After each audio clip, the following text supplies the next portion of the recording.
Halo, halo. Halo, halo, halo, tes, tes. Kedengeran? Dengar Kak, masuk, dengar. Udah. Wah, dari tadi ngomong berarti nggak kedengeran ya? Set. Oh, udah mulai dari tadi. Pas gue lihat slide-nya gerak-gerak tapi nggak ada suara. Waduh. Yaudah, kita mulai lagi ya. Ini kita balik lagi ke Byron. Nah, jadi Tadi udah mulai Kak? Iya kan? Ternyata mic-nya kecil ya.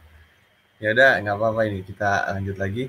Jadi kita pembahasan malam ini Cardano Roadmap, di mana roadmap-nya itu terbagi sebagai 5 era, yaitu era Byron, Foundation, Eroseli, Decentralization, Goguen, Smart Contract, Baso, Scaling, dan Voltaire, Governance.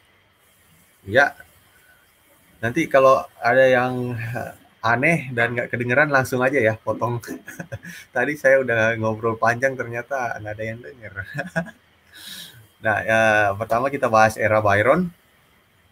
Nah, di era Byron ini yaitu era fondasi, di mana Cardano pertama kali diperkenalkan di tahun 2015, di mana visinya untuk mengatasi 3 masalah blockchain generasi saat itu, yaitu untuk mengatasi skalabilitas, interoperabilitas, dan sustainable, keberlanjutan. Nah, 2 tahun kemudian Cardano di launching, yaitu tepatnya di September. Nah, di sini era Byron pertama kali dimulai. Nah, dengan era Byron ini dimulai, Cardano sudah bisa diperjualbelikan dengan nama cryptocurrency-nya ADA. Biasa kalau bule-bule nyebut ADA, kerennya ADA. Kalau kita kan ada, wah ada ini, ada itu. Kacau kadang. Nah, ini nama ADA ini dinamakan dari seorang programmer revolusioner, yaitu Ada Lovelace. Dia yang programmer wanita pertama. Jadi nama kriptonya itu berdasarkan nama programmer wanita. Nah, di era ini jaringan network blockchain Cardano itu masih dalam bentuk federasi, yaitu dijalankan oleh node server oleh input-output Hong Kong. Input-output Hong Kong itu instansi yang melakukan riset dan development Cardano. Jadi di era ini jaringannya masih federasi, yaitu yang jalan berdasarkan terpusat, jadi masih terpusat. Di era ini masih tersentralisasi di jaringan node-nya input-output Hong Kong. Tapi protokolnya sudah menggunakan protokol konsensus Ouroboros, di mana protokol ini protokol proof of stake pertama yang dibuat berdasarkan penelitian akademis dengan tingkat keamanan yang terbukti secara matematis. Nah, era Byron ini juga melihat pengiriman dompet dari Daedalus, yaitu di sini kita sudah bisa juga pakai Daedalus dan Yoroi. Nah, jadi Daedalus dan Yoroi ini adalah wallet official, aplikasi wallet officialnya dari Cardano. Nah, wallet yang di exchange itu wallet yang dikelola oleh exchange itu sendiri. Sedangkan kalau kita mau pegang sendiri ADA-nya, itu harus pakai aplikasi wallet ini, Daedalus atau Yoroi. Nah, aplikasi ini cuma memproyeksikan alamat kita yang dalam blockchain ke aplikasi. Jadi sebenarnya datanya bukan di aplikasi, tapi berada di blockchain. Seperti itu. Jadi di era ini seharusnya memang hanya untuk menyimpan ADA. Nah, mungkin kalau ada yang bikin wallet, bisa lihat ada era Byron. Nah, era Byron ini belum ada fitur staking atau delegate. Jadi masih mula-mula, wallet mula-mula. Nah, biasa wallet ini digunakan untuk exchange.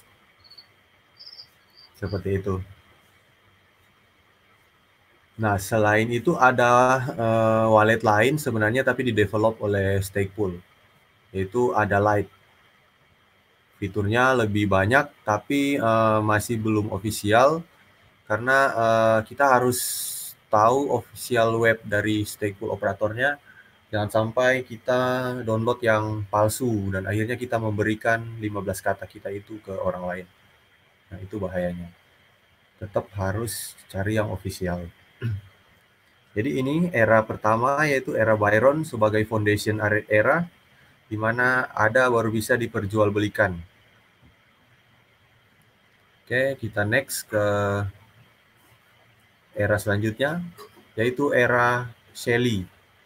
Shelly ini sebenarnya bukan cewek ya, tapi laki-laki seharusnya. Nah, di era ini kita akan fokus ke Cardano fokus ke desentralisasi. Masih Pak Irman yang ngomong.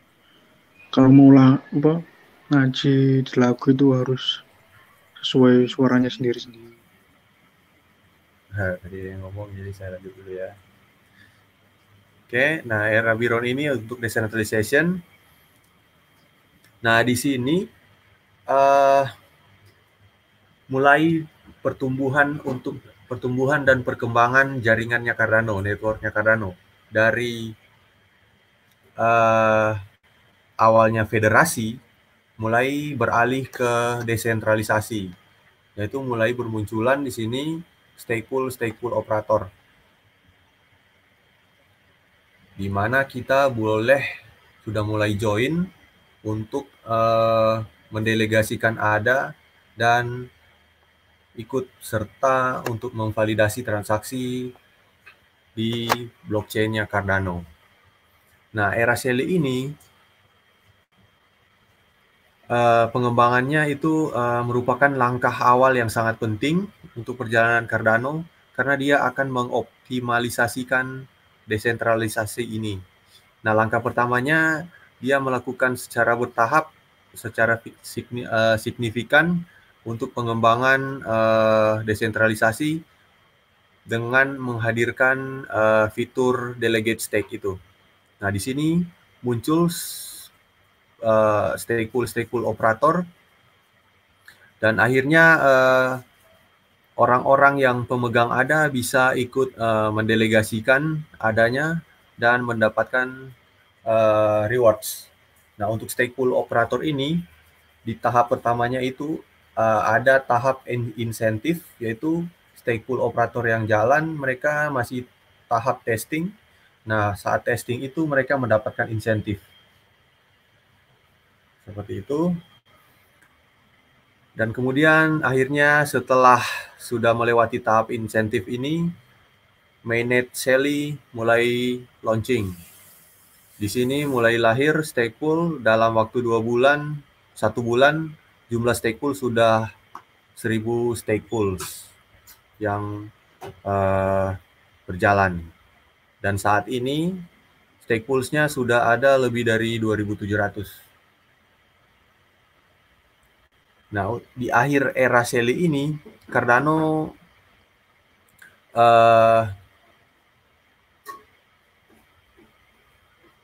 melaunching 100% desentralisasi, di mana node federasi ini mulai dinonaktifkan untuk memproduksi blok. Jadi bloknya sudah 100% diproduksi oleh stake pools. Nah, dengan ini pematangan alami terjadi di networknya Cardano dan full terdesentralisasi oleh karena era Shelly ini. Oke, era Shelly sudah selesai dan akhirnya kita lanjut ke era Goguen. Nah, era Goguen ini era di mana smart contract muncul. Nah, di tahap ini kita memang sedang memasuki tahap era Goguen. Era Goguen pertama, yang pertama di hard fork, yaitu token. Jadi dia berbarengan paralel dengan Shelly era, yaitu launchingnya token, di mana kita mulai melihat di Cardano ada banyak sekali NFT, token-token NFT, dan mulai bermunculan token-token di atas jaringan Cardano seperti SundaeSwap, YSwap sudah mulai muncul, Refuto. Nah, itu akan menjadi ekosistem di dalam jaringan blockchain Cardano. Nah, di era smart contract ini, kontrak pintar mulai diperkenalkan, di mana kita mempunyai kemampuan untuk membangun desentralisasi aplikasi. Seperti yang saya jelaskan tadi, yaitu aplikasi-aplikasi seperti SundaeSwap dan banyak lagi. Nah, selain itu di era Goguen ini, untuk melengkapi kemampuan membangun desentralisasi dengan kontrak pintar, Cardano menghadirkan Plutus bahasa pengembangan untuk kontrak pintar. Dia menghadirkan Plutus. Nah, Plutus ini lebih untuk pengujian dan membawa manfaat pemrograman fungsional. Jadi kenapa dia memakai Plutus yang dasar basisnya yaitu Haskell? Karena Haskell itu menggunakan fungsional programming untuk menerjemahkan hasil-hasil riset dari para peneliti. Dengan peer review itu, mereka harus lebih baik menggunakan fungsional programming karena lebih alami untuk diterjemahkan dari paper scientific ke pemrograman. Itulah alasan kenapa dihadirkan Plutus dari Haskell.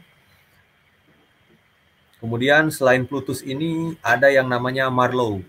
Nah, Marlowe ini lebih difokuskan untuk pebisnis entrepreneur yang mau mengembangkan kontrak pintar atau smart contract tanpa perlu tahu tentang cara programming. Jadi dengan Marlowe orang-orang biasa pun bisa menghadirkan smart contract hanya dengan menggunakan drag drop. Itulah di era Goguen ini, era smart contract. Nah, era ini merupakan era perubahan dalam kemampuan Cardano. Ini membuka jalan pengembangan aplikasi kontrak pintar dengan tingkat perusahaan dengan misi yang sangat terdesentralisasi, dan di sini akan muncul banyak sekali hal menarik untuk membantu perkembangan era selanjutnya, yaitu era Basho dan Voltaire. Oke, itu terkait era Goguen. Kita lanjut ke era Basho. Nah, era Basho ini yaitu era scaling era, di mana era ini akan fokus untuk mengoptimalisasikan jaringan blockchain dari Cardano ini, di mana dia akan meningkatkan skalabilitas dan operabilitas jaringan untuk transaksi yang dilakukan di Cardano blockchain ini lebih cepat dan lebih banyak transaksi yang bisa dihandle. Nah, di mana era sebelumnya dia fokus untuk desentralisasi dan fungsi-fungsi yang baru, yaitu menghadirkan fungsi smart contract. Di era ini, era Basho, dia fokus lebih ke peningkatan kinerja jaringan Cardano. Dan ini mendukung pertumbuhan dan adopsi aplikasi dalam volume transaksi yang lebih besar tadi yang saya jelaskan. Nah, salah satu pengembangan inti dari Basho yaitu mengenalkan sidechains. Sidechains, blockchain yang baru, dan dapat dioperasikan dengan rantai Cardano utama, yaitu blockchain Cardano, main chain-nya Cardano. Nah, ini berpotensi besar untuk memperluas kemampuan jaringan Cardano. Nah, sidechains ini dapat digunakan sebagai mekanisme sharding dengan memindahkan pekerjaan yang dari blockchain utamanya tadi ke side chains-nya ini, rantai jaringan yang sampingnya ini, agar kemampuan kapasitas jaringannya melebihi dari yang sebelumnya. Nah, ini juga dapat digunakan untuk memperkenalkan fitur eksperimental, yaitu dengan sidechain kita bisa melakukan testing. Mungkin kalau ada yang mau mengembangkan token, nah di sini kita bisa menggunakan sidechain untuk pengembangannya. Seperti itu. Nah, Basho ini juga dia memiliki gaya memperkenalkan gaya akuntansi paralel, sementara blockchain Cardano tetap masih menggunakan UTXO. Jadi dengan akuntansi paralel ini, yaitu Extended UTXO, proses transaksi di dalamnya akan lebih banyak lagi. Seperti itu. Nah, kemampuan ini cuman bisa dilakukan di sidechains yang tadi. Nah, hasilnya ini akan meningkatkan interoperabilitas yang lebih besar, serta kemampuannya ini akan mendukung jenis kasus penggunaan baru dari jaringan. Itu yang tadi, jika kita ada pengembangan token-token yang baru. Nah, secara keseluruhan, era Basho ini akan menjadi salah satu platform, menjadikan Cardano menjadi salah satu platform blockchain yang berkinerja tinggi, tangguh, dan fleksibel di industri cryptocurrency ini. Nah, ini dengan begini, infrastruktur jaringan dengan skala yang besar dan pengembangan yang berkelanjutan serta secure, karena sistem yang sangat terdesentralisasi dengan jumlah stake pools yang selalu bertambah. Oke, ini terkait era Basho. Jadi setelah Goguen nanti mulai akan masuk ke era Basho, yaitu di mana kita bisa melihat munculnya update dari konsensus protokol Ouroboros, yaitu akan menggunakan Ouroboros Omega yang menjadi gabungan dari Ouroboros yang sudah dikembangkan sebelumnya. Oke, ini terkait Basho. Kita next ke era selanjutnya, yaitu era Voltaire. Nah, di era Voltaire ini, Cardano menghadirkan pemerintahan, di mana pemerintahan ini belum pernah ada di koin-koin sebelumnya, era pemerintahan. Nah, di sini adalah era bagian paling terakhir di Cardano, yaitu di mana dibutuhkan jaringan Cardano yang menjadi sistem yang mandiri. Jadi tidak terpusat lagi. Jadi saat ini masih di handle input-output Hong Kong. Dengan adanya Voltaire ini, Cardano menjadi sistem yang mandiri. Nah, dengan diperkenalkan sistem pemungutan suara dan perbendaharaan ini, jadi Cardano dengan ini ada sistem pemungutan suara dan sistem perbendaharaan. Nah, peserta jaringan, yaitu pemegang ADA, akan dapat menggunakan hak pemilikannya, yaitu hak suara mereka untuk mempengaruhi jaringan di masa depan. Jadi kita bisa voting bagaimana perkembangan Cardano nanti, kita bisa memberikan suara. Nah, mungkin ini sudah paralel jalan, yaitu dengan Catalyst Fund kita sudah mulai melakukan voting proyek yang mana yang perlu kita voting dan diperlukan oleh Cardano untuk pengembangannya. Nah, itu salah satu contoh. Nah, kedepannya apakah ada perubahan parameter, perubahan gas fee, perubahan biaya, itu nanti akan akan Cardano proses melalui pemerintahan ini, yaitu dengan cara voting dari komunitas. Nah, supaya Cardano ini benar-benar terdesentralisasi, bukan hanya dibutuhkan infrastruktur, yaitu yang tadi sudah dijelaskan, stake pool yang terdesentralisasi, yaitu yang ada di era Shelley, tapi diperlukan juga pemerintahan. Nah, pemerintahan ini dihadirkan dengan adanya era Voltaire, di mana jaringannya sudah bisa diperintahkan atau di governance oleh pemegang-pemegang ADA itu sendiri. Nah, untuk mendanai pengembangan jaringan di masa depan ini, jadi Cardano akan terus berkembang, tetap dilakukan peer review oleh input-output Hong Kong, tapi untuk proses development-nya dan pengembangannya tetap akan melalui voting dari para pemegang ADA. Nah, dengan sistem pemungutan suara dan perbendaharaan ini, yaitu Trisuri, nah, Cardano akan benar-benar terdesentralisasi dan tidak lagi berada di bawah manajemen input-output Hong Kong, IOHK. Tapi sebaliknya, masa depan Cardano sudah ada di tangan komunitas yang akan memiliki semua yang mereka butuhkan dan menumbuhkan dan mengembangkan Cardano dari basis yang aman dan terdesentralisasi yang sudah dimulai didirikan oleh IOHK tadi. Oke, begitulah tentang Cardano Roadmap. Kawan-kawan di sini ada yang mau bahas tentang Cardano? Mungkin ada pendapat?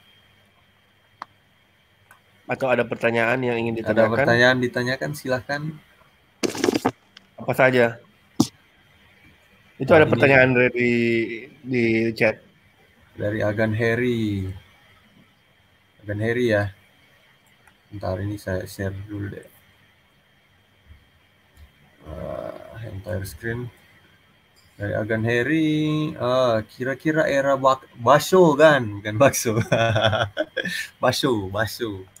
Iya, ya memang kalau kedengeran sih bakso ya. Harusnya era Basho. Itu diambil dari nama orang Jepang. Dia seorang poetry.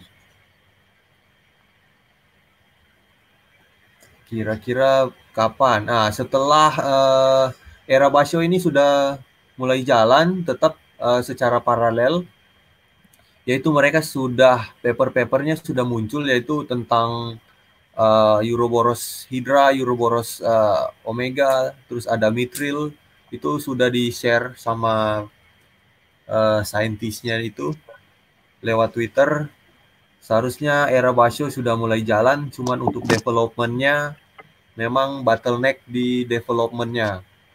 Karena untuk menerjemahkan paper itu ke dalam coding itu memakan waktu. Berapa persen jumlah ada yang dipegang IOHK? IOHK itu ada di sini kan. Coba saya sharing ya. Distribution. Nah ini di awal pertama kali distribusi, Cardano Foundation memegang 648 juta. Terus Emurgo memegang 2M ya, 2M ada. IOHK megang 2,4 ada. Jadi di Cardano itu ada 3 instansi besar, yaitu instansi Cardano Foundation. Cardano Foundation ini yang berhubungan dengan sebentar saya mute dulu, tadi ada yang bunyi-bunyi. Nah, Cardano Foundation ini ada 3, yaitu instansi Cardano. Pertama Cardano Foundation, Emurgo, dan IOHK. Nah, Cardano Foundation ini dia yang berhubungan langsung dengan instansi-instansi regulasi seperti pemerintah. Nah, mereka yang melakukan deal dengan Afrika. Sedangkan Emurgo ini dia berhubungan dengan instansi bisnis, enterprise. Nah, Emurgo ini yang berhubungan dengan contoh yang kopi Korenji dan kopi Korenji dan coklat dan kokoa itu hasil kerjasama Emurgo dengan instansi bisnis yang ada di Indonesia. Nah, Cardano Foundation itu tentang Atala Prism yang dikembangkan oleh IOHK. Nah, IOHK ini lebih ke pihak saintifiknya yang melakukan peer review. Jadi dia yang berhubungan dengan instansi-instansi akademis dan developer. Jadi pengembangan ada di sini, untuk marketing 2 ini. Seperti itu. Oke, kenapa host berapa persen? Oh, ini tadi udah dijelaskan. Kenapa Hoskinson memberi nama koinnya ADA? Apa Hoskinson ada hubungan keluarga sama ADA? Enggak, kan? Itu filosofinya aja. Sebenarnya nama Cardano itu ada videonya sih yang dijelaskan. Videonya bisa cari di sini, kan? Saya share ya. Itu dijelaskan lengkap sama dia. Atau mungkin nanti minggu depan kita bahas deh. Nah, nih ada YouTuber, ini Stakepool juga dia udah bikin sejarah penamaan. Nah, ini iklan. Ini saya share ya videonya ini. Nah, itu dijelaskan kenapa sejarah nama-namanya. Jadi penamaannya itu bukan sembarangan dinamain. Cardano itu saya lupa kenapa diambil nama Cardano. Pokoknya ada alasannya. Kenapa sampai namanya Cardano, kenapa sampai namanya ADA, kenapa nama roadmap-nya dari nama Byron, terus kenapa namanya Shelly. Nah, itu ada jelasannya. Bang, bahas mengenai katalis voting. Oke, kita share katalis voting. Tapi sebentar. Katalis voting. Apa yang harus dibahas? Saya buka Nox deh. Nah, jadi katalis voting itu sebenarnya kita menjalankan proses voting untuk proyek yang mana yang akan kita dukung. Jelasnya seperti itu. Pertanyaannya gimana nih, Bang? Katalis voting apa yang kurang mengerti dari Bang Alik Sihar.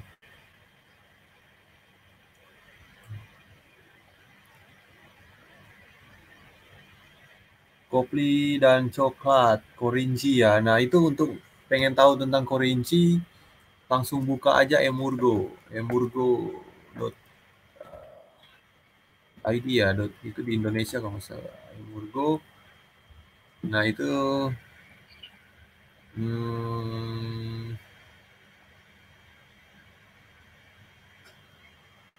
emurgo.io.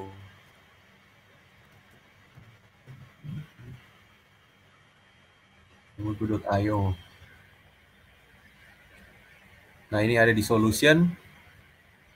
Nah ini nih, Coffee Supply Chain Project.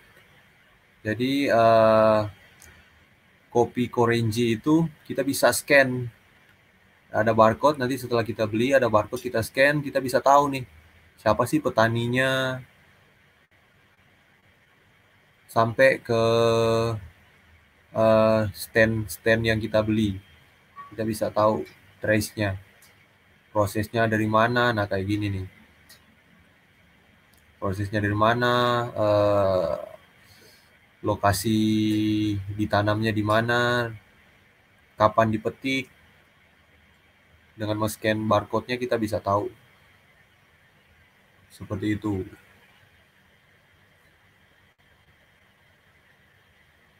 Bang, bisa sebutkan salah satu saintis Cardano kan Cardano. Saintisnya kita bisa cek di web ini, Input Output Hong Kong, IOHK. Kita bisa ke menu research, library. Nah ini semua nih papernya, ada 108 paper. Kalau tertarik tentang saintis silahkan dibacakan. Untuk saintisnya saya follow kalau nggak salah saintis lead-nya. Dia namanya siapa ya? Namanya susah pokoknya.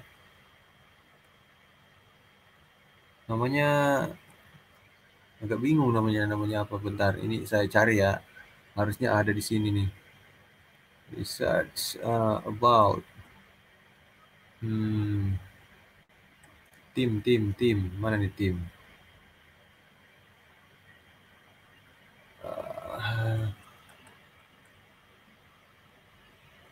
Kalau nggak salah dia posting, kalau salah dia. Dia pernah posting. Nah ini nih. Nah ini dia nih, Prof. Agelos Kiayas.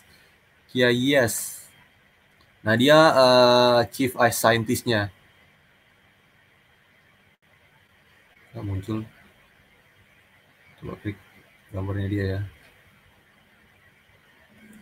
Nah ini di blognya ini mereka sering tulis nih. Nah ini contoh tulisannya dia. Profesor Agelos Kiayas. Susah namanya. Kalau nggak salah kita bisa follow. Ya ada nih. Agelos. Nah ini nih, saya follow kalau nggak salah dia. Tuh kan, ini otaknya encer banget kan. Dia yang bikin Ouroboros. Nih, bisa follow nih ke dia nih. Saya share ya. Yang tertarik dengan matematika silahkan. Bang, kalau mau trace biji kopi itu harus ada koin, ada nggak? Nggak harus kan. Cukup download aplikasinya mungkin. Tinggal download aplikasinya terus di scan. Charles kan saintis juga, bener kan? Bahas satu-satu yang ada di Fun 4 bang, buat referensi voting. Oke, paling saya bahas yang saya share kemarin aja kali ya. Yang hot. Mana itu? Nah, ini. Nah, yang pertama DeFi untuk Afrika. Copy link. Klik aja deh. Open. Nah, ini ada yang hot project. Waduh, kenapa nggak bisa buka? Bentar. Sini kali. Nah, nah ini kita di sini bisa lihat di mana mereka akan mengembangkan DeFi dan micro lending. Nah, dengan aplikasi ini mereka akan membangun desentralisasi aplikasi untuk simpan pinjam di Afrika. Kita sendiri tahu Afrika itu sebenarnya bukan negara miskin, banyak sumber dayanya dia, tapi sistem finansial mereka yang sangat rusak. Mereka mau jual barang, tapi mata uangnya dia itu sama sekali tidak berharga. Jadi untuk negara lain bisa mendapatkannya dengan harga sangat murah. Nah, dengan adanya blockchain ini, aplikasi DeFi dan micro lending, orang Afrika bisa melakukan peminjaman menggunakan peminjaman aset blockchain dengan menggunakan aplikasi DeFi ini. Nah, mereka juga bisa melakukan jual beli komoditas-komoditas mereka menggunakan cryptocurrency. Kita sudah tahu dengan cryptocurrency store value-nya tidak akan berkurang dibandingkan fiat. Karena kita sendiri tahu fiat makin lama makin tergusur. Rupiah makin lama makin kalah dengan dolar, dolar makin lama makin kalah dengan cryptocurrency. Makanya kenapa Bitcoin makin lama harganya makin tidak masuk akal. Sebenarnya bukan Bitcoinnya yang naik harganya, tapi harga fiat yang selalu makin tergeser. Jadi ini untuk membangun DeFi microlending di Afrika, ini kita butuh support supaya Afrika dengan adopsi massal di Afrika, apalagi sudah menggunakan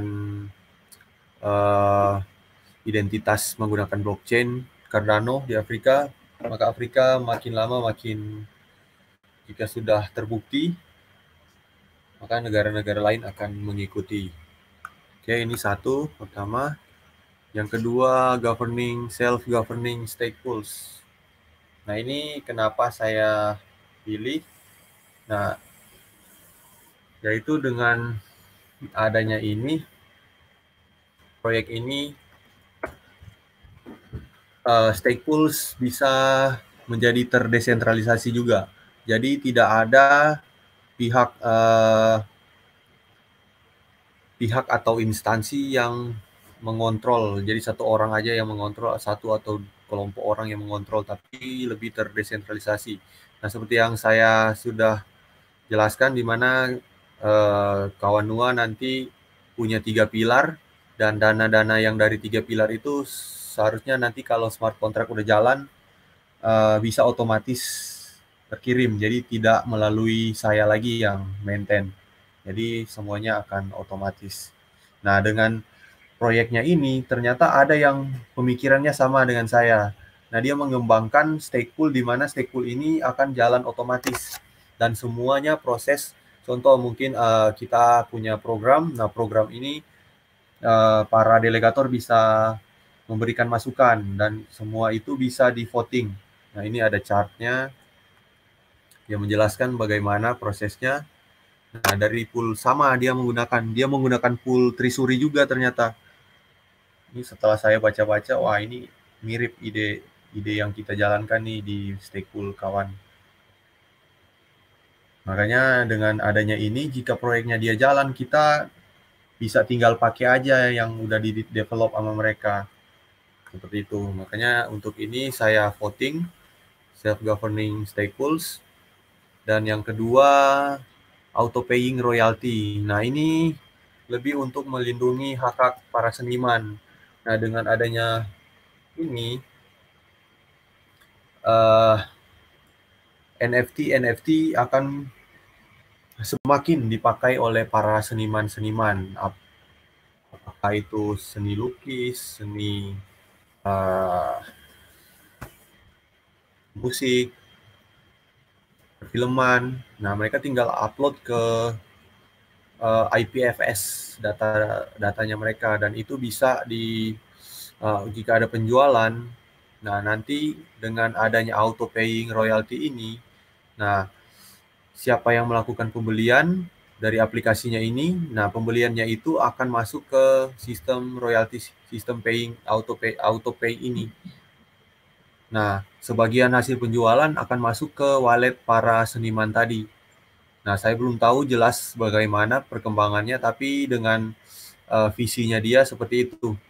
Jadi hasil-hasil seni, hasil-hasil film, musik, jika ada pembelian otomatis langsung, jadi pembelinya langsung masuk ke walletnya dia.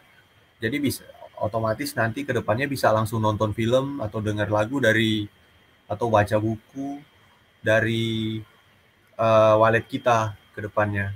Karena wallet kita itu bisa menyimpan aset. Nah, asetnya itu dalam bentuk NFT. Nah, setelah ada pembelian, itu nanti hasil pembeliannya itu mungkin berapa persen langsung dikirim ke wallet seniman. Tanpa perlu orang ketiga loh. Jadi tidak ada biaya admin, tidak ada biaya publisher, apa segala macam. Nah, itu otomatis murni diterima. Kalau saat ini kan masih tersentral, jadi publishernya ambil berapa persen, nah itu kasihan senimannya. Hak-hak cipta dipotong-potong biaya segala macam. Apalagi kita yang beli juga kena pajak inilah, pajak itu. Nah, dengan ada sistem ini sangat menghilangkan biaya-biaya aneh seperti itu. Yang ketiga yaitu ini lebih ke dunia gaming. Nah, zaman sekarang kan milenial sangat sangat senang ya dengan game-game, dimana mereka bisa lebih berekspresi, bisa mengembangkan kreativitas dengan game. Nah, dengan ada platformnya ini, para developer bisa mengembangkan gaming dan bisa menjual game-game yang mereka kembangkan lewat platformnya ini. Jadi ini lebih ke entertainment dan menggait para millennials yang senang dengan games. Jadi dengan ini adopsi massal Cardano makin akan berkembang. Itu pandangan dari saya. Dan yang kelima yaitu Cardano Marketplace. Nah, ini menarik lagi nih.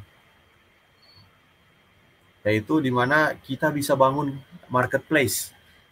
Nah, saat ini kan sangat tersentralisasi. Kita tahu sendiri Tokopedia, Bukalapak, apalagi Shopee. Nah, itu tersentralisasi kan ya. Nah, dengan marketplace ini, orang-orang tidak perlu bayar biaya lagi ke marketplace yang seperti itu. Kita tahu sendiri ada beberapa marketplace kayak Gojek untuk jual makanan itu kan biayanya diambil kalau nggak salah 30% ya. Nah, dengan adanya ini, marketplace ini, otomatis kita menghilangkan biaya-biaya aneh-aneh seperti itu. Nah, dan kita bisa lihat nanti kemungkinan beberapa tahun ke depan mulai muncul marketplace terdesentralisasi ini, berdiri di atas jaringan blockchain. Dan akan muncul token-token stablecoin. Nah, kalau sekarang kan lagi ngetrend GoPay, ShopeePay. Nah, lama-lama itu bakal tergeser dengan token-token stablecoin.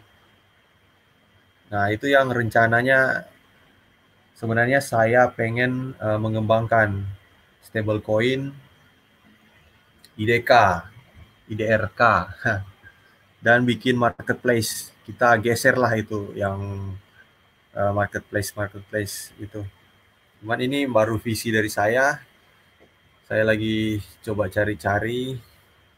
Cuman ini kan udah mau dikembangkan sama ini. Kalau ini lolos, kita tinggal ambil aja platformnya seperti apa, terus kita adopsi dan develop ke daerah lokal kita masing-masing. Jadi ini ada 5. Boleh jadi pertimbangan. Nah, kalau kawan-kawan yang lain mau cari-cari, bisa cari-cari di cardanoideascale.com. Ini banyak sekali proyek tinggal kita lihat mana yang cocok dengan visi kita. Oke, seperti itu. Bang, interview Charles sama Lex bahas 5 jam apa aja? Wah, itu dia bahas banyak banget kan, sampai hobi. Ada dia bahas tentang siapa sih Satoshi sebenarnya menurut Charles. Di situ ada dia bahas di situ. Terus apa lagi ya? Banyak banget, Bang. Saya juga belum nonton sampai habis. Kita lihat tadi ada Charles kan di sini bahas. Oke. Bang Alik tadi sudah saya bahas yang 5 yang hot. Terus Bang interview ini udah, ini banyak banget, saya juga belum nonton semua. Tapi dia bahas tentang lebih ke tentang fundamental Cardano sih, bagaimana Cardano ke depannya. Dan secara teknis dia bahas tentang pemrograman full Plutus tadi. Kenapa sih Plutus sampai harus pakai Plutus dan kenapa harus basisnya Haskell. Itu lebih ke teknis. Itu gimana Bang? Project di Afrika itu masyarakatnya dikasih koin ada atau apa? Bukan dikasih koin kan, tapi dikasih jadi pemerintah Afrika di sana mereka mengadopsi teknologi blockchain untuk menerapkan kartu identitas siswa menggunakan Atala Prism. Seperti itu. Soal Piggy Token. Nah, Piggy Token ini nanti coba kita bahas ya. Nah, buka forumnya. Wah, ini udah 1 jam. Piggy Token. Mana Piggy Token? Nah, ini Piggy Token. Nah, Piggy Token jadi nantinya harusnya sudah ada white papernya. Jadi kayak gimana sih nanti proses Piggy Token? Nah, Piggy Token nanti pool operator akan memberikan sebagai reward ke delegator. Sebagai reward ke delegator ya. Jadi ini tidak dijual umum, cuma dari operator yang ngasih. Belum dijual secara umum. Saat ini masih tahap dari operator yang ngasih. Nah, nanti setelah muncul marketplace, yaitu untuk swap dan exchange, nanti di roadmap-nya dia akan mencoba listing nih ke beberapa exchange. Nah, dari sini pool operator kan pasti akan terus kasih reward ke delegator pakai Piggy Token. Nah, otomatis jika dia udah kosong stoknya, nah dia otomatis belinya dari exchange kan.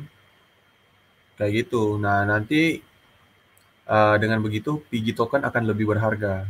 Jadi semua tergantung dari pool operator dan delegator ini mau nggak pakai gitu ke depannya. Harganya ya tergantung kita, delegator dan pool operator. Nanti jual belinya di pasarnya ini. Seperti itu Piggy Token. White papernya udah ada belum ya di sini? Dia udah share kemarin kalau nggak salah. Nah, ini ada webnya.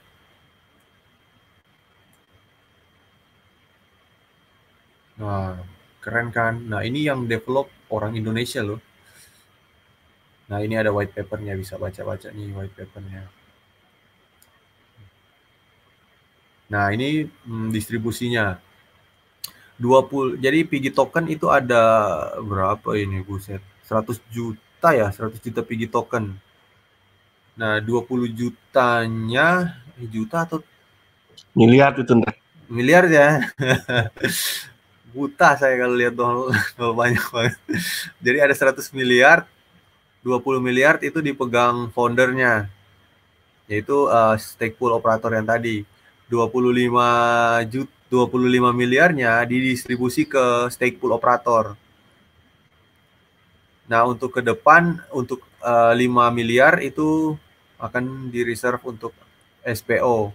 Dan 40 miliarnya akan digunakan untuk development tokennya ini. Dan 10 miliar, apa sih PR? Saya nggak ngerti apa PR.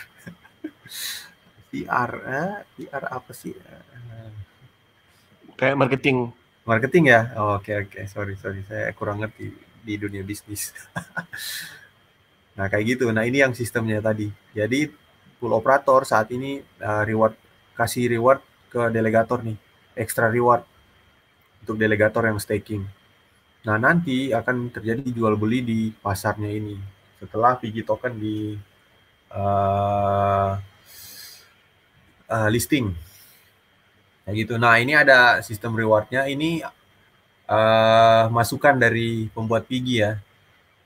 Jadi kalau delegator punya delegate 10 ada, estimasi diberikan 1000 Piggy. Lebih dari 100, kurang dari 100, 2000 Piggy.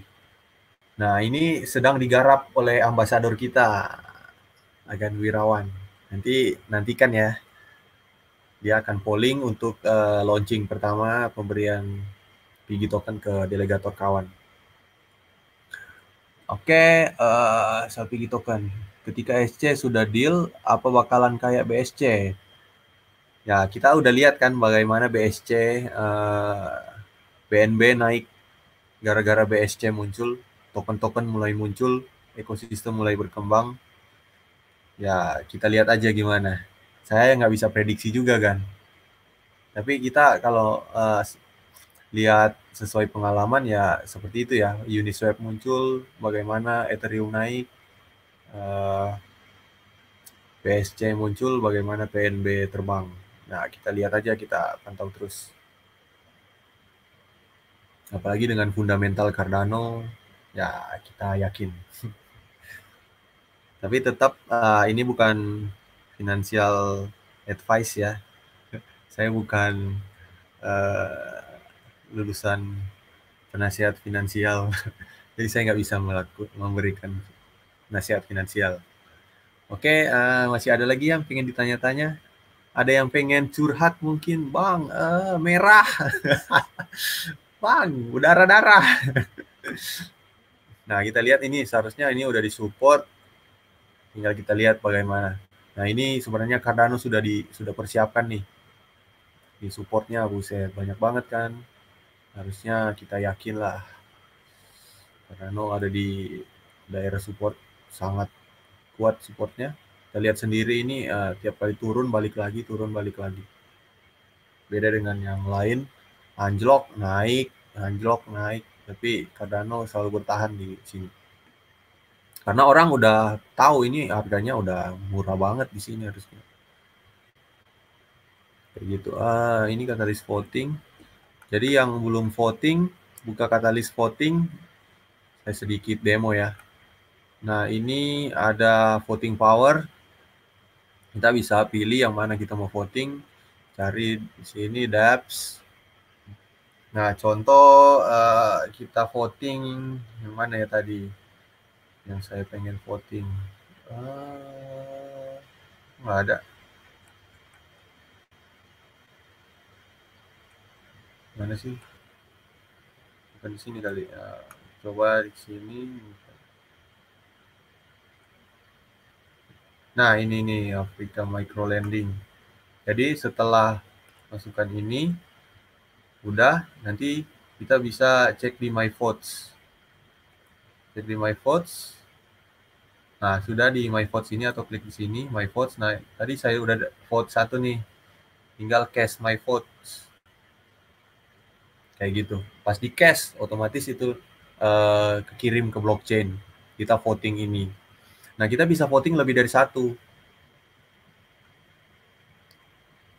Jadi nanti akan bakal muncul lebih dari 1 di sini. Ini kan baru 1 tadi, cash must vote. Nah, kalau kita voting lagi, dia bakal akan menimpa yang kita vote sebelumnya. Jadi kita bisa vote ulang-ulang menggantikan yang contoh mungkin saya salah voting nih, saya pengen voting yang lain. Nah, cari voting lagi, terus cash lagi. Kayak gitu. Oke,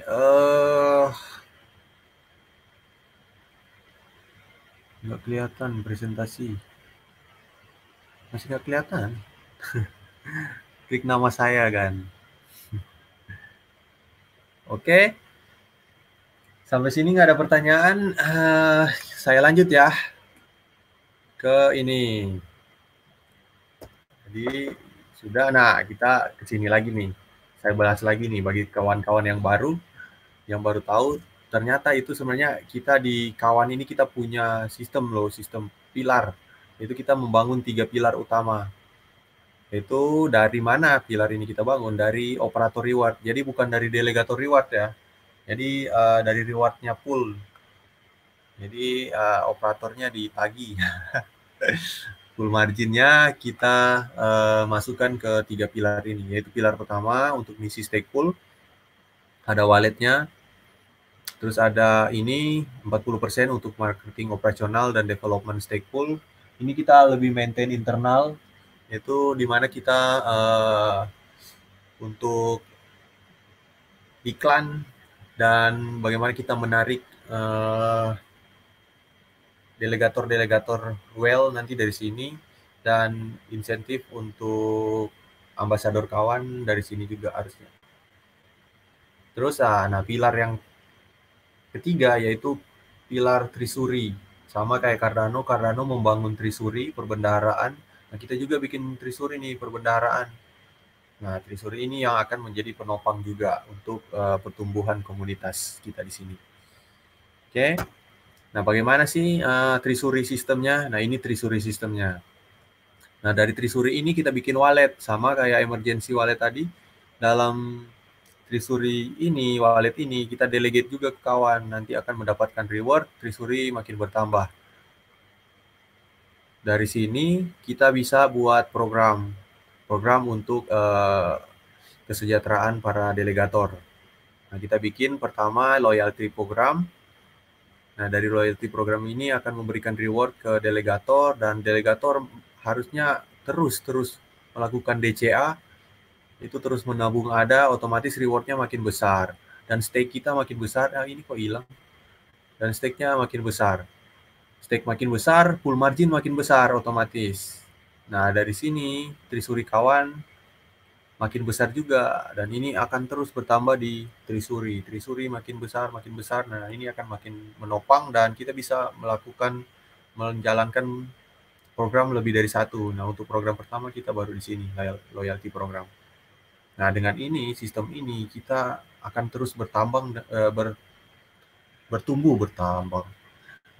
dan makin berkembang. Oke, nah ini loyalty program. Jadi, sebentar lagi, kan saat ini kita baru akan masuk ke epoch. Sekarang 272 ya. Kita akan masuk epoch 273. Nanti setelahnya kita akan snapshot list delegator. Dengan syarat yang lebih dari 50 ada, dan sudah delegasi 5 epoch. Oke. Nah, di epoch 275 ini kita mulai distribusi sesuai snapshot. Nah, mungkin nanti ada pengumuman di epoch 274 ya. Bagaimana kita mendistribusi, apakah kita tetap akan menggunakan satu orang satu, atau kita mungkin 5 sekaligus dulu, ini dibagi 5, 10 adanya dibagi 5. Karena antriannya banyak. Kayak ini saat ini udah hampir 200, kalau satu epoch satu, buset, setahun baru kelar satu periode. Kayak gitu. Oke, ini perhitungannya. Nah, kita lagi rencanakan program-program lain untuk perkembangan. Oke, ini loyalty program. Dan ini donasi kita. Kita sudah setor 37 ADA untuk reward dari epoch 270.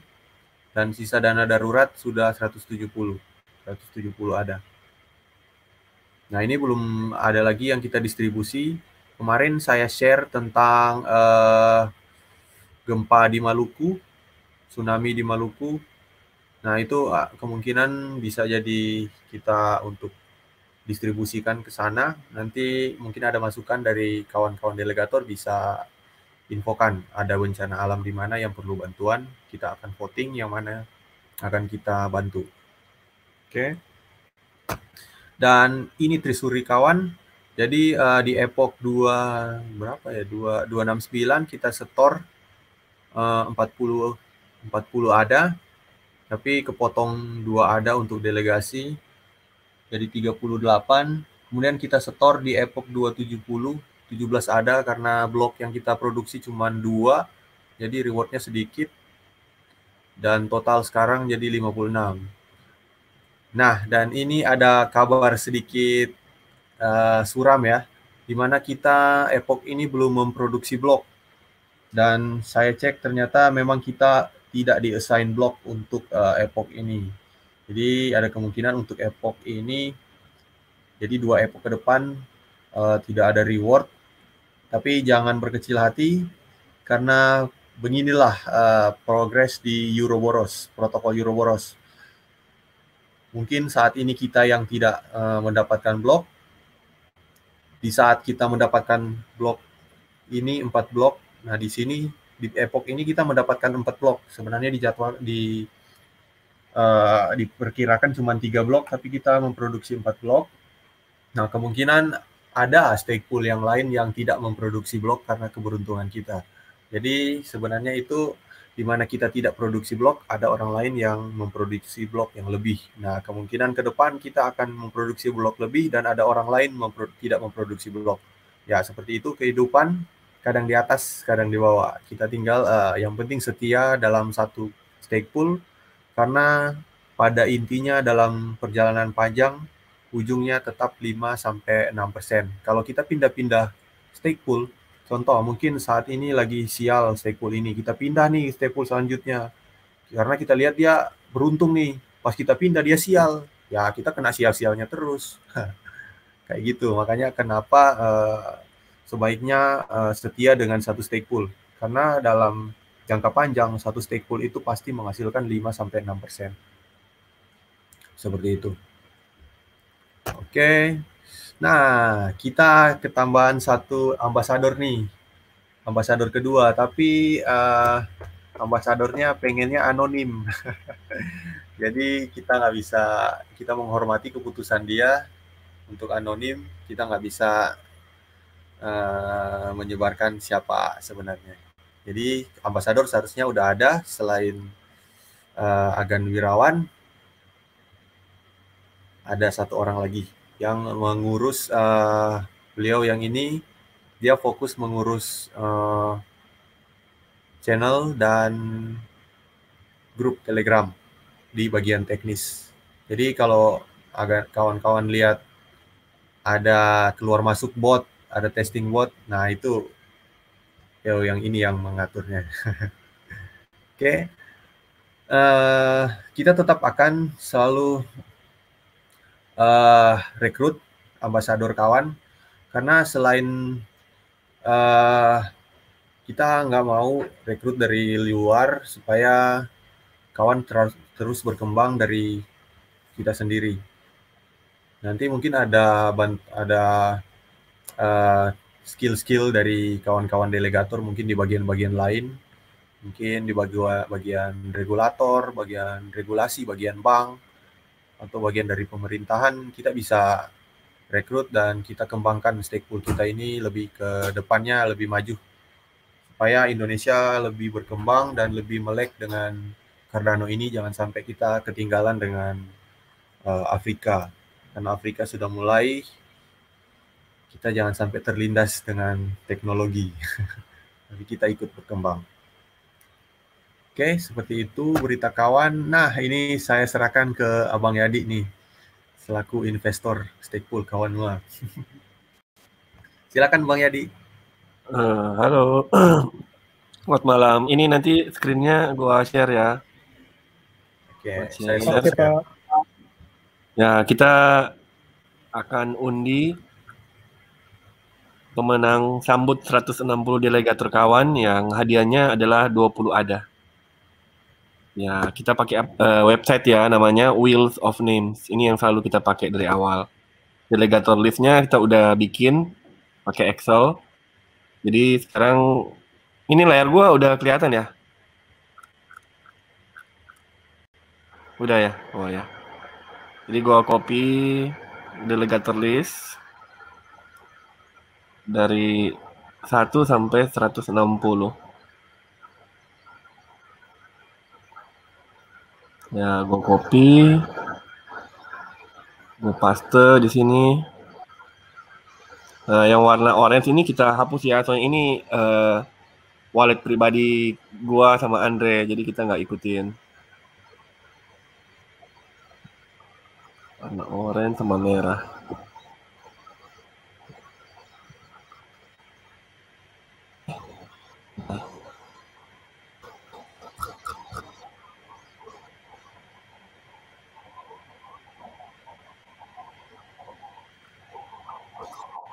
Ya,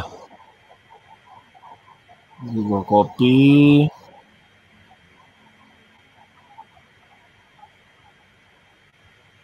Ya, gua pasti di sini Wheel of Names. Ya, ya kita mulai ya. Kita putar bulletnya. 1, 2, 3.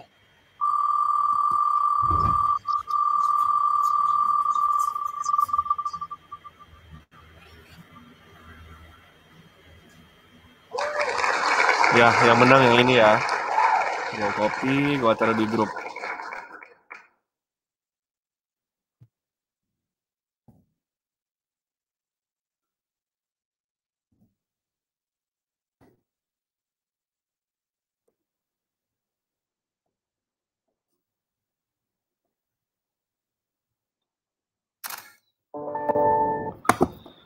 Nah, sekarang yang pemenang 20 ada kan udah ketahuan. Nah, sekarang kita akan undi yang khusus ya untuk hadir malam ini. Nah, hadiahnya adalah 10.000 microhost. Nah, ini caranya gue mau copy form ini, terus akan gue paste di kolom chat di delegator meetup ini. Ya, gue paste ya sekarang. Ini yang NFT yang hadir. Ya, itu. Tolong diisi formnya.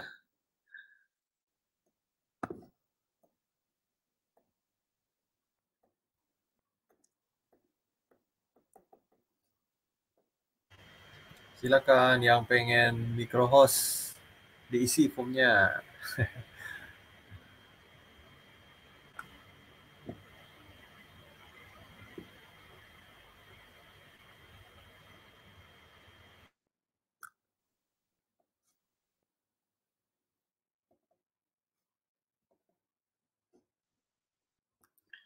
Ayo, baru 4 orang nih. 5 orang. Ayo. 6 orang. Ini yang hadir ada 25 orang. Cek di chat video ini.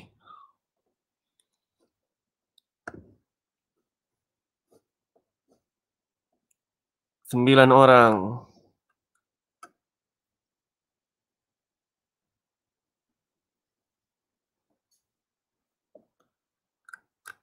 10 orang. Ayo, kita tunggu. Silakan isi formulir di kolom chat.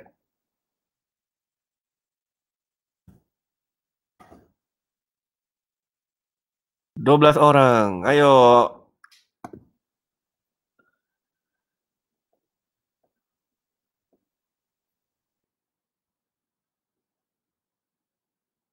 Tiga belas orang. 14 orang.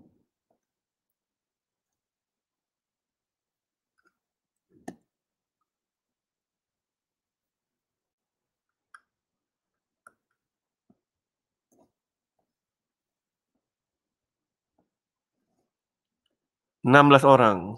Ayo, masih kita tunggu. Silakan diisi. Ada pertanyaan nih dari Kuku Ilham. Sistemnya kayak mining BTC.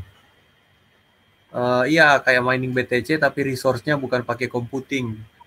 Tapi bukan pakai komputer power, tapi pakai stake, jumlah stake ada. Itu yang produksi blok apa, Bang? Yang produksi blok itu stake pool. Yang produksi blok itu ada yang ada di stake pool.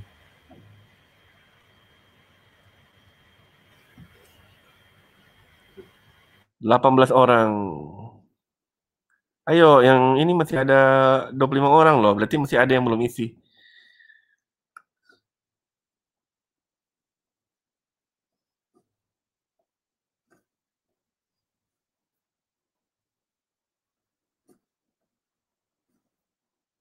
19 orang.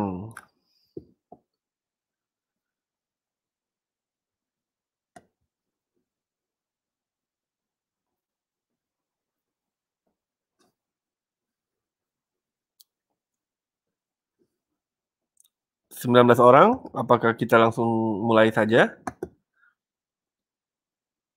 Kalau ada yang masih mau isi, bisa tunggu, kita tunggu. Apa nih, John Adit gemoy? Apaan ini?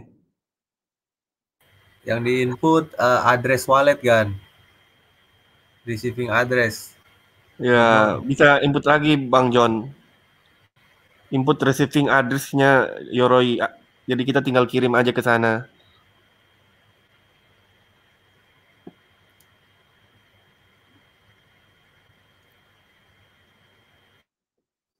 Gemoy artinya apa sih?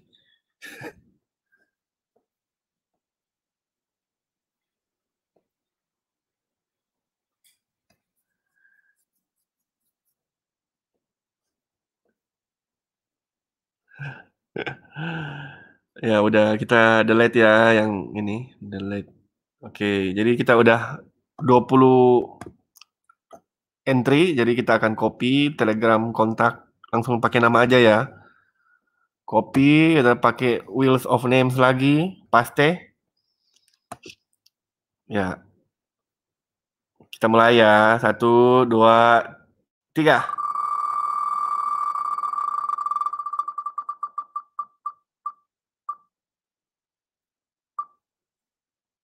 Wah.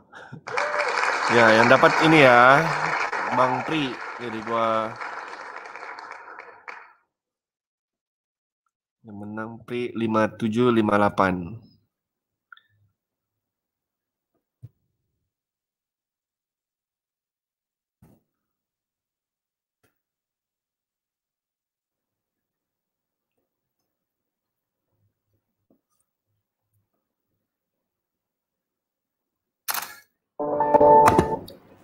Ya, dengan itu kita pertemuan kita malam ini udah selesai ya. Terima kasih yang sudah hadir. Atau kalau ada yang mau cerita-cerita bisa? Ada nggak yang mau cerita-cerita? Mau curhat? Silakan curhat. Kalau ada yang mau cerita atau mau bertanya ke Bang Andre bisa. Ayo. Atau cuma mau cerita-cerita apa bisa. Ayo Bang, jangan malu-malu. Sunday Swap. Ayo Andre, Sunday Swap, bagaimana? Sunday Swap, terakhir infonya sih mereka udah umumkan ya siapa tim-timnya mereka. Tapi untuk perkembangan ke depan kita tetap tunggu smart contract, tetap jual belinya di sana. Kita belum tahu karena mereka development masih tetap on progress. Untuk aplikasi Sunday Swap-nya tunggu setelah launching smart contract.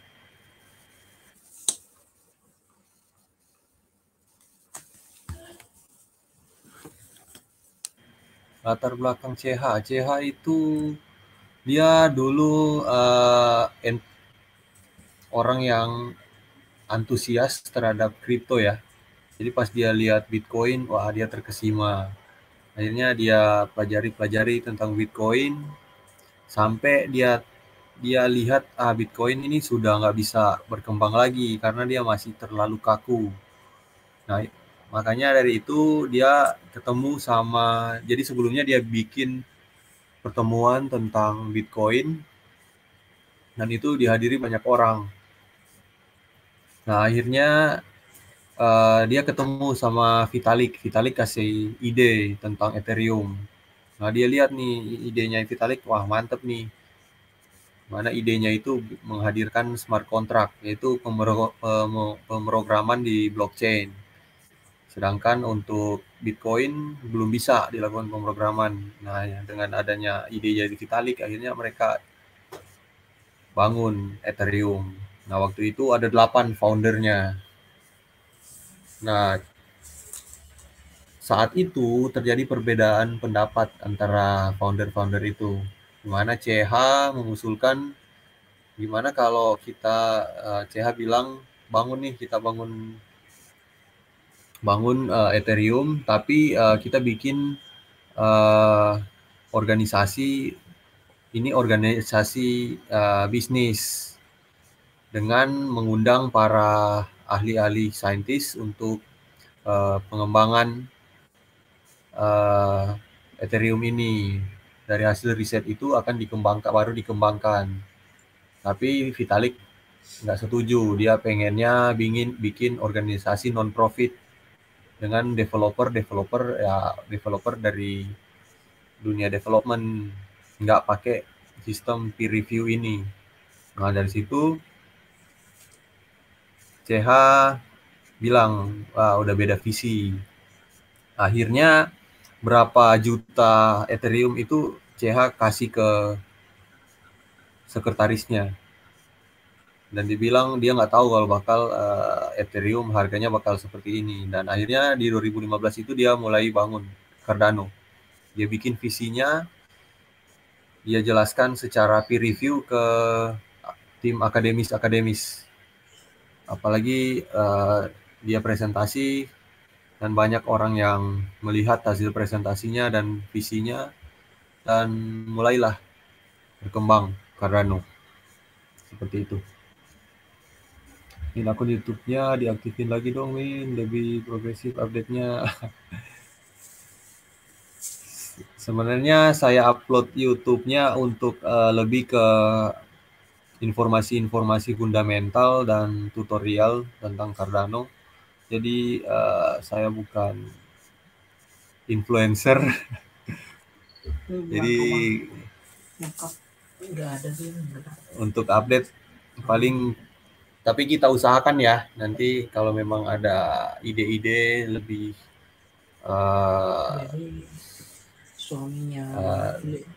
lebih bagus, nanti kita update ya. Itu kan udah meninggal lama. Oke, token kayak PG berarti ya bang? Maksudnya gimana ya? Token kayak PG maksudnya SundaeSwap itu dia token juga kayak Piggy begitu? Atau ya, gimana? Gitu ya? Ya. Jadi SundaeSwap sama Piggy itu sama-sama token yang lahir dari jaringan Cardano. Dan itu bisa kita lihat di wallet-wallet official Cardano, yaitu wallet Yoroi dan Daedalus. Jadi sama-sama token Cardano. Sama kayak Uniswap. Uniswap itu token dari Ethereum. Sama kayak Cake-nya BSC, BNB itu token dari jaringannya BSC, BNB. Kayak gitu. Seperti itu. Tapi BNB ini sebenarnya dia dia lahir dari Ethereum. Itu semuanya aslinya dia token ERC Ethereum. Keren orang Sunda. Bisa jadi bang. Siapa tahu timnya itu ada orang Sunda ternyata.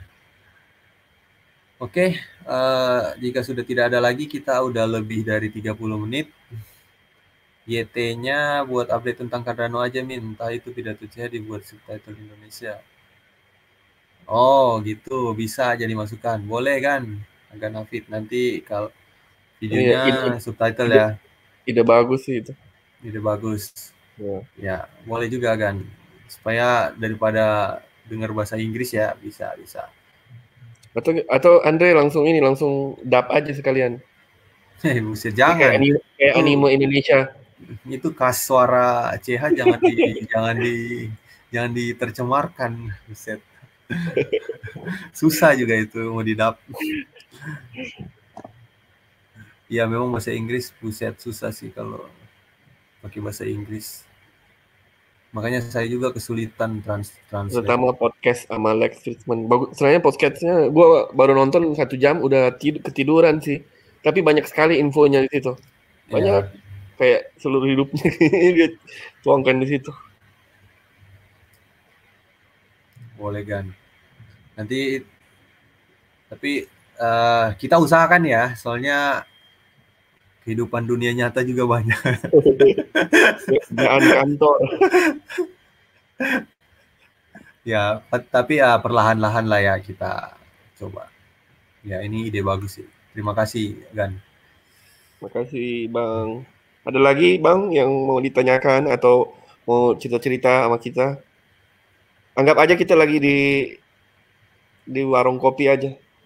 Ya, kita Nggak ngobrol-ngobrol usah serius gitu. sambil ngopi-ngopi, tapi kopinya bikin sendiri.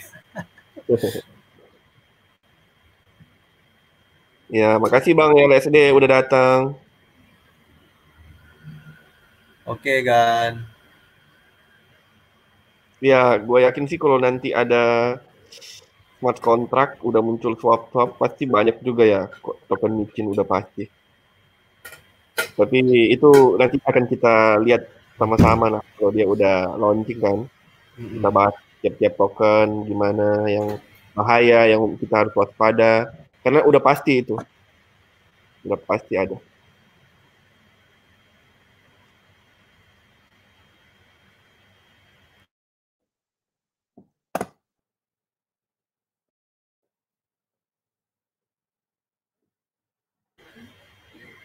Oke, Gan. Berarti kita akhiri aja ya. Ya, terima kasih yang sudah hadir malam ini. Terima kasih yang udah Kita akan hadir. meet up lagi di 180 Delegator. Makasih. Sampai jumpa kawan-kawan. Bye.